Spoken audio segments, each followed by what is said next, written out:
Hi everyone, so in today's video I'm going to be talking to you guys all about my best and I'm not going to say worst because worst is just so negative and I'm finding it actually quite upsetting to think about the products that I've bought in the past that I haven't enjoyed. So instead of saying worst, I'm going to say kind of most disappointing luxury purchases. I actually for sure found it much harder to find products that I've been disappointed in rather than products that I've absolutely loved. Generally, I have to say I found that all the luxury purchases that I have made in the past I have thoroughly enjoyed and I've been really happy with. There hasn't really been that many that have been a real disappointment to me. And so I'm going to be talking through some of my favourite luxury purchases and some of my most disappointing luxury purchases. So let's get started. So I'm going to start off on a positive note and start talking to you about one of my favourite luxury purchases. And I'm not actually sure of the exact name of these shoes because they are reasonably old now. I'm not 100% sure if you can still get them in this colourway, but I will write in the description box down below if I do find the exact name of these shoes. And these are the Christian Louboutin spiked pumps. That's what I'm going to call them. They may have been called something very similar to that, but we'll go for spiked pumps. And I absolutely love these shoes. I know that a lot of people find Louboutins extremely uncomfortable, and I think that when you get the super high heels, yes, they are very difficult to walk in. I haven't actually purchased any of the really high heels because when trying them on, I have just found that they are just so hard to walk in that I haven't invested my money in those. But these shoes have a slightly lower heel height and actually I found them to be reasonably comfortable. I'm not saying that they are really comfortable, but I have worn these kind of for evenings out and I haven't had a problem with them. I've found them to be quite comfortable. I haven't found that my feet have hurt whilst wearing them. I have been able to walk around for the whole evening. So I'm not saying they're a shoe that I would necessarily wear all day long, but I have found that for evening wear, I have loved these shoes. They are such a statement shoe.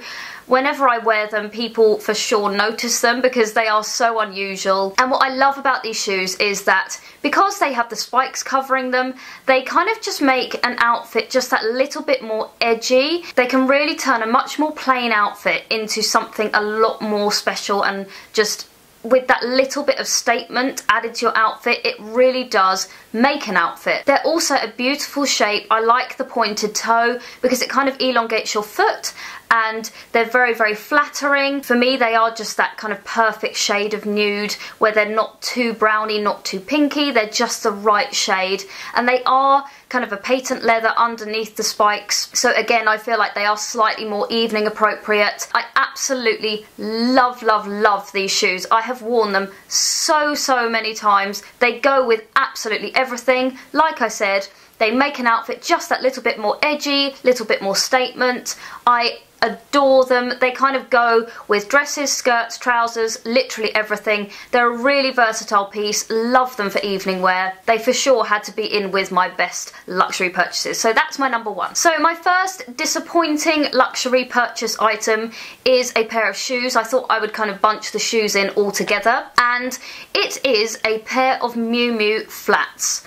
Now, these are very old, so again, I have no idea what the name of these are, but again, if I can find the name, I will put it in the description box down below. I absolutely love the look of these shoes. They are probably one of my most beautiful and pretty pairs of shoes because they're a gorgeous rose gold colour. They've got the beautiful kind of jewelled brooch effect at the front and the gorgeous kind of natural coloured ribbon, and I just love the look of these. But I have to say I have hardly ever worn them because, one, this is going to sound silly, but I don't really wear flat shoes. I do very occasionally, but I am generally a heel wearer. I tend to wear heels way more than I wear flats. So you're probably thinking, why on earth did you buy them in the first place? And I just loved them so much, and I kind of thought, well, I will wear them because they're so beautiful. But as it turns out, I've hardly ever worn them. And sadly, the times that I have put them on, they are so uncomfortable. I think because they're the style of shoe where they're kind of the very bendy flats, they can kind of fold, and they're not a really stiff shoe. The backs of these shoes just really rub the backs of my heels, and I just am so uncomfortable in them. They literally give me the worst blisters. So if I do wear them, I have to kind of put a plaster on the backs of my heels before I put them on, because otherwise my feet just get covered in blisters, and that, as we all know, is just so uncomfortable and makes you so miserable if you're walking around with painful feet. So sadly, those ones kind of had to be in with my most disappointing purchases, because though I love them, they're so pretty, I just haven't got the wear out of them that I thought that I would, because they are just so painful to walk in. But they are still a beautiful design, and I do love to put them on every now and then if I know I'm not doing too much walking, and again, if I'm prepared with plasters. Moving back now to an item that is in with my best luxury purchases, and I just had to include my Gianvito Rossi Plexi pumps. I freaking love these shoes. If I could, I would have them in every single colour possible, because I love them so much. If you are thinking of making a designer shoe purchase, for sure these would be up there in my recommendations of which ones to kind of invest in if you wanted to go down that route, because they are just amazing. I love them. I have them in black, and I also have them in just the nude. These are just the kind of most versatile shoes I think I own. They literally go with absolutely everything and just make everything look so kind of put together. They're a very elegant shoe, very sophisticated. They look beautiful on your feet. They're really flattering. The shape just works beautifully. When I first bought them, I was slightly anxious about the clear bit potentially rubbing my feet, because I thought maybe the material might be a bit hard and it may kind of rub, but it doesn't at all. They're so comfortable to wear. Again, they are quite a high heel, but for me, like I said, I am a heel wearer, so I kind of am used to a slightly higher heel, and these ones I have had no discomfort whilst wearing at all. They are so comfortable, look beautiful, go with absolutely everything. Literally couldn't not include these because they are an amazing purchase. So moving back to one of my most disappointing luxury purchases, and to be honest, this literally upsets me having to do this, because obviously these things are all things that cost money, and it really is such a disappointment when you buy something and they just don't work for you, or they don't live up to your expectations. And sadly, this is one of those things. Now, this is the Hermes or Hermes Clic-Clac bracelet. And in terms of the way it looks, there's nothing wrong with that. I think it's gorgeous. It's a beautiful bracelet. I love the colour of this one. It's a beautiful kind of neutral beige colour. And then I love the silver hardware and the big kind of statement H. But sadly for me, I have found that I really haven't worn this that much. And the reason for that, I think, is because I have really quite small or narrow wrists, and to be honest, I wish that I had got the narrower one, because I really think that would have worked better for me and kind of for my stature, because I'm reasonably petite. And this one I find just looks that little bit too chunky. It looks a little bit too heavy and a bit big for my wrist. So I think it's called just the Clic bracelet. I really should have got the slimmer one, and I think that would have worked much better for me. But I love these bracelets, and they come in loads of different colours, and like I said, they do come in different sizes. So maybe if you are thinking about getting one of these, look into all the different sizes and really look at how they look on your wrist in the store, so that you can see which size suits you best. But you live and you learn.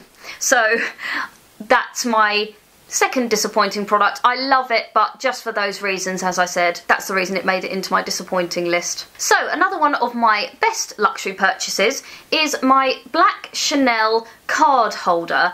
I am really late jumping on the bandwagon with these because I know that they've kind of been a thing recently. A lot of people are getting really into card holders, and for me, I kind of felt like it was something that I really didn't need in the past. I just thought, but I have a wallet, I may as well just use it. But I cannot tell you how handy these things are.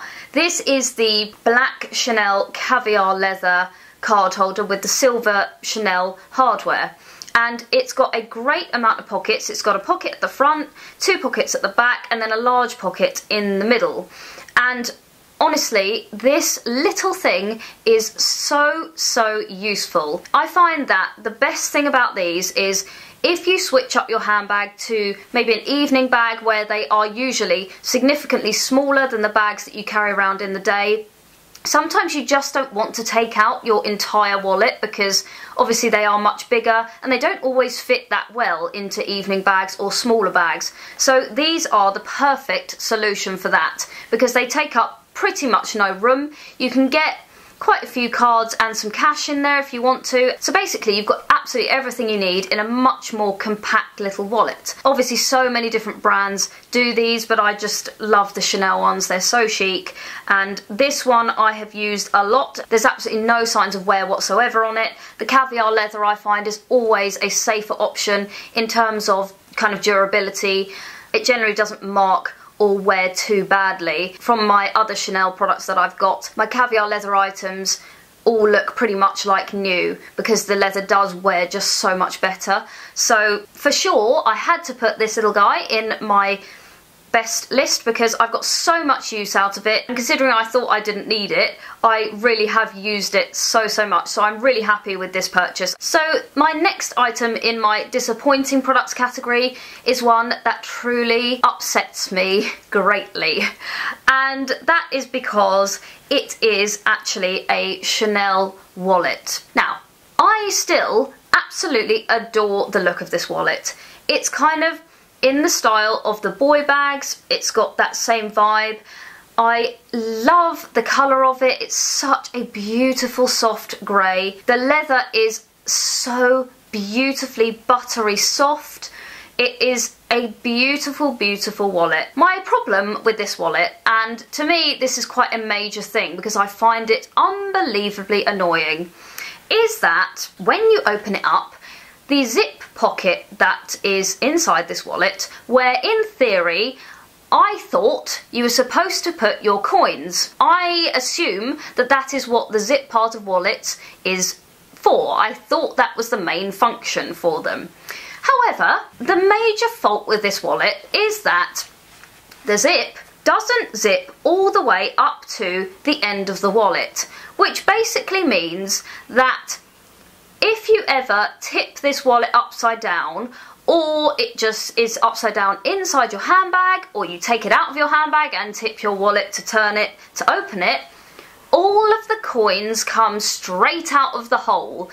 And I've literally been in shops where I've opened my wallet and all my coins have just fallen out all over the place, which, let's face it, embarrassing, annoying, and just so impractical and ridiculous. All of the coins are basically in the bottom of my handbag because they've all fallen out of this hole, or like I said, they fall over the floor every time I take my wallet out. It is so annoying, and what I've basically had to do is now not use that compartment for coins, and I've got a separate coin purse to keep all my coins in, which is okay, but actually I find it quite annoying because really I'd rather keep everything all in one place so that everything is all together. It really is such a disappointing part of this wallet. It's not something that I thought about when I was buying it. I don't know whether you would think about that. It really just didn't occur to me. I thought that that's the coin compartment, good, it's got one.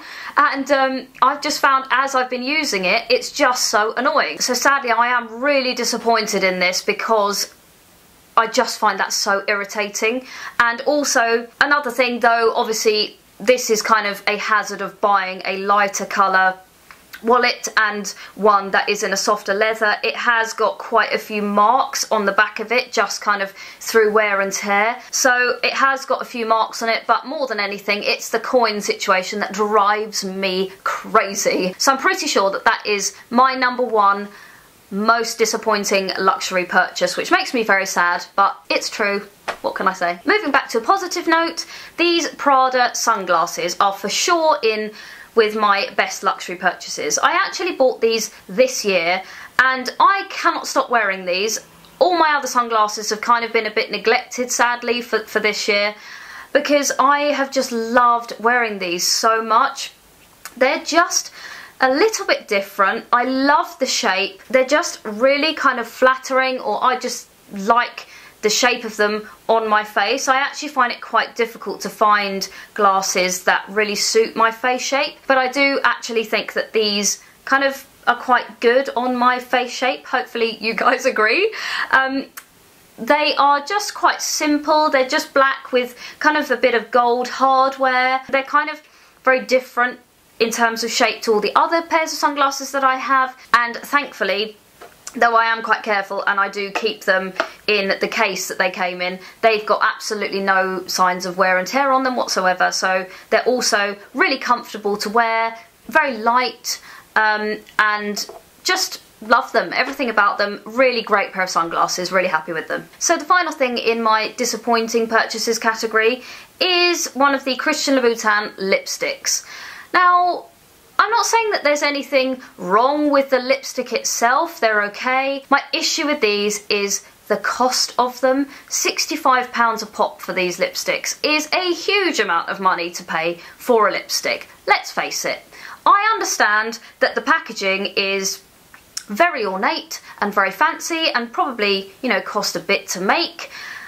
And Louboutin is a luxury brand, but £65. I kind of bought into the hype at the time and thought it was a great idea to purchase a couple of these, but I have hardly ever worn them. I think my main reason for it is that what I like to do is I apply my lipstick before I go out, and then I will take it with me in my makeup bag so that I've got it when I'm out and about. These I find, because they're quite big and quite heavy, they're just a bit annoying to take out with you because they are so big and they take up so much space in your makeup bag. So I generally just do not tend to reach for them at all. I also feel kind of a little bit self-conscious taking these out, because if I'm gonna kind of reapply my lipstick, I like to do it kind of reasonably discreetly, and let's face it, you can't be discreet with this, can you? It's not exactly subtle, is it? So that's kind of another reason that I'm just not that into them. And I think because of the cost of them, I really kind of wish that I had used it more, but I really haven't. So £65 per lipstick is a real waste of money to just sit in a drawer and not be used. So that is another thing that I kind of am really, really disappointed in. It's not that the lipstick is horrendous, they're okay, but for the price, for me, it just hasn't worked out that well. So that is my final in my disappointing purchases category. And finally, because it's nice to end things on a positive note as well, I had to include a handbag. Now, I love handbags, they are my thing, and actually it was really difficult to kind of narrow it down to just one handbag because I could have put quite a lot into this video, but I have actually picked the bag that I think has for sure been my best investment piece in terms of my handbags. So my final thing in my best luxury purchases category is my Givenchy Antigona bag. These bags are great.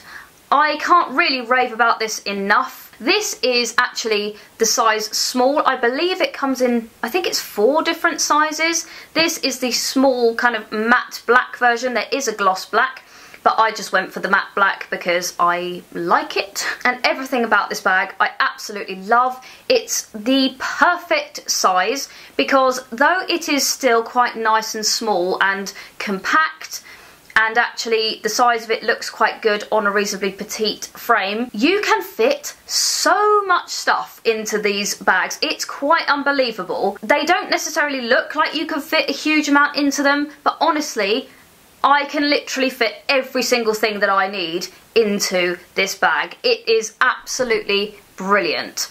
I love the fact that it's got the shorter handle, so you can just carry it on the crook of your arm, and also it's got the perfect length, longer handle, so if you want to put it onto your shoulder, it literally just sits at the perfect place on your body. It's got that slightly kind of sports luxe vibe going on, which is super in fashion at the moment. I've had this for really quite a long time. I want to say I've had it probably at least a couple of years, maybe more, and there's literally not a single mark on it.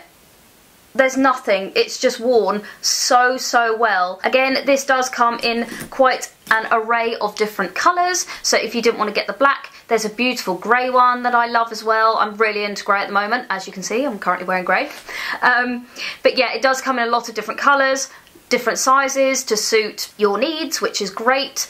This, like I said, is the small, and for sure I wouldn't have gone any bigger, because I think if you go that little bit bigger, maybe it might start looking a little bit too big and bulky, and the small, like I said, just fits so much into it that I really wouldn't need any bigger. It's so practical, looks lovely, and I think it's probably one that will always be around. I think it's one that's kind of a classic, and I know a lot of people do have it and a lot of people love it, and there's a reason for that. It's because it is such a fab bag. I absolutely love it, would totally recommend it. So that is it. Those are a few of the bits that I've pulled together to talk about as being some of my favourite and also my most disappointing luxury purchases. I really hope that you guys enjoyed my video. Please give me a very happy thumbs up if you did enjoy it, and don't forget to subscribe if you haven't done so already. It truly means so much to me, and I'm so grateful to those of you who are supporting me and watching my videos. It genuinely means everything to me. I'm so grateful for you guys. Thank you. So if you haven't subscribed already, please don't hesitate to do so. Thank you again so much for watching, and I will see you again very soon in my next video. Take care, guys. Bye.